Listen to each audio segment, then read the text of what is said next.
Welcome friends to the Eklavya YouTube channel of Balaji Mahila college. आज का हमारा टॉपिक है मैथ्यू वर्नॉल्ड की बहुत ही सुंदर पोएम डोवर बीच। ये एक ड्रामेटिक मोनोलॉग है जिसमें मैथ्यू वर्नॉल्ड ने साइलेंट ऑडियंस को एड्रेस किया है।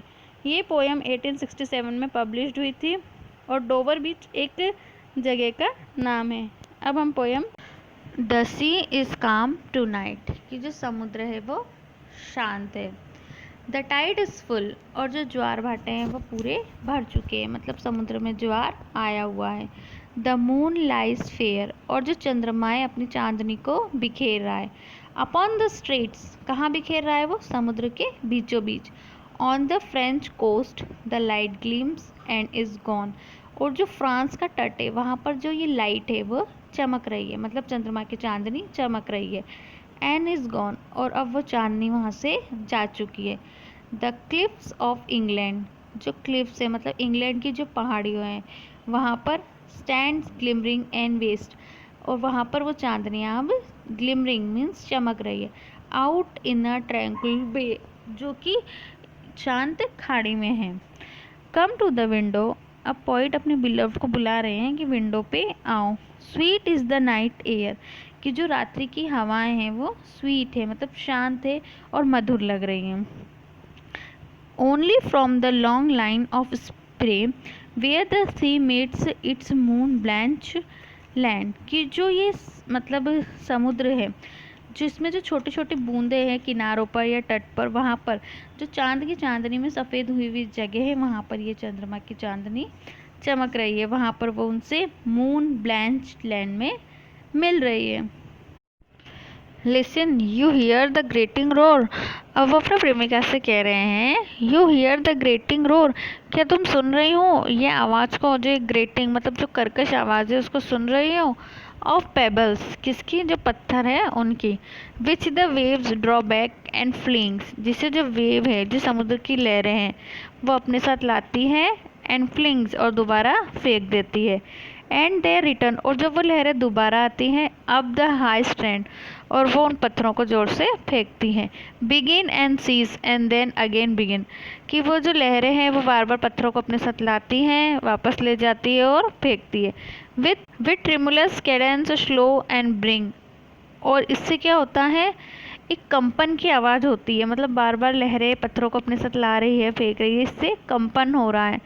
एंड ब्रिंग और ये क्या ला रही है, the eternal note of sadness जो शाश्वत नोट है, मतलब दुख के शाश्वत नोट को वो अपने साथ ला रही है।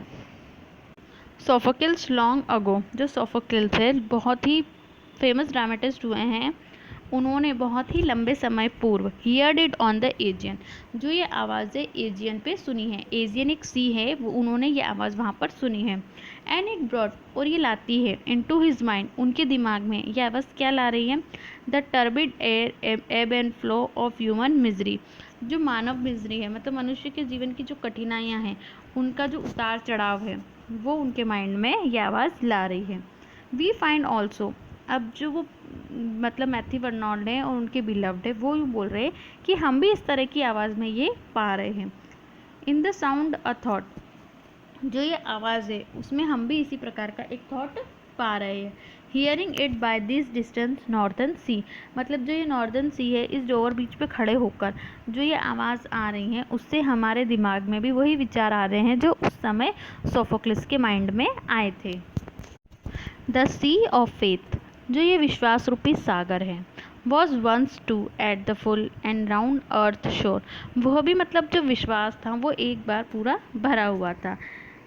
ले like the fold of a bright girdle furled और वो इस तरह था, ग्रीडल मीन्स होता है कमरबंद, ब्राइट मीन्स चमकीला और फर्ल्ड मीन्स होता है लिपटा हुआ, तो वो भी मतलब इस तरह था जैसे कि कमरबंद लिपटा हुआ होता है उसी तरह ये विश्वास था, वो भी चारों तरफ लिपटा हुआ था।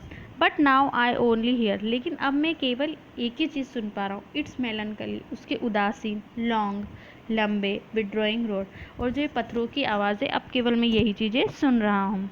रिट्रीटिंग टू द ब्रीथ और ये जो है ये फेथ है जो इस संसार से अब क्या है पीछे हटता जा रहा है। ऑफ द नाइट विंड और जो ये रात की हवा है।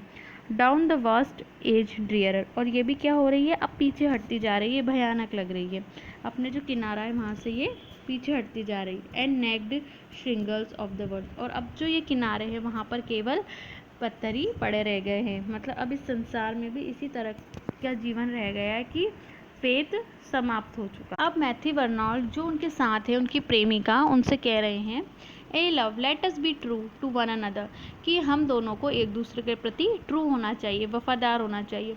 फॉर द वर्ल्ड, उस संसार के लिए, विच सीम, जो हमें लग रहा है, to lie before us like a land of dream, जो हमारे सामने एक लैंड ऑफ ड्रीम्स है, मतलब सिर्फ स्वप्न की दुनिया है। सो वेरियस, बहुत ही विचित्र है। सो ब्यूटीफुल, बहुत सुंदर है। सो न्यू, और बहुत ही नया है। हेट रियली नाइदर जॉय, लेकिन वास्तव में ये सब सिर्फ एक ड्रीम्स है। बट वास्तव में यहाँ पर कोई आनंद नहीं है, कोई जॉय नहीं है, नॉर लव, कोई प्रेम नहीं है, नॉर लाइट, कोई लाइट या उजाला नहीं है, नॉर ग्रेटिट्यूड मीन्स कोई दृढ़ धारणा नहीं है, नॉर पीस, कोई शांति नहीं है, नॉर हेल्प यानी कोई मदद भी नहीं है, नॉर फॉर पेन मतलब जब दुख होता है तब उसके लिए कोई मदद भी नहीं है। ये सब सिर्फ एक स्वप्न की दुनिया। Thank you students.